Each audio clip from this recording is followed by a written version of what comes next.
National Weather Service in Austin, San Antonio has issued a severe thunderstorm warning for southwestern Medina County, southeastern Uvalde County, northeastern Zavala County, northern Frio County, until 9:45 p.m. Central Daylight Time. At 8:49 p.m. Central Daylight Time, a severe thunderstorm was located 7 miles southeast of Uvalde, moving east at 45 miles per hour. Hazard, golf ball size hail and 60 miles per hour wind gusts.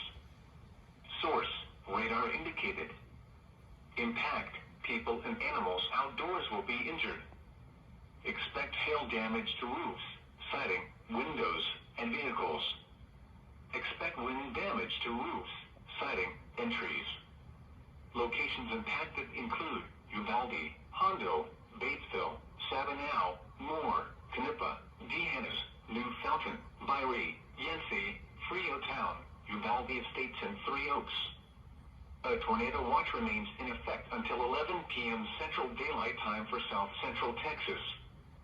For your protection, move to an interior room on the lowest floor of a building.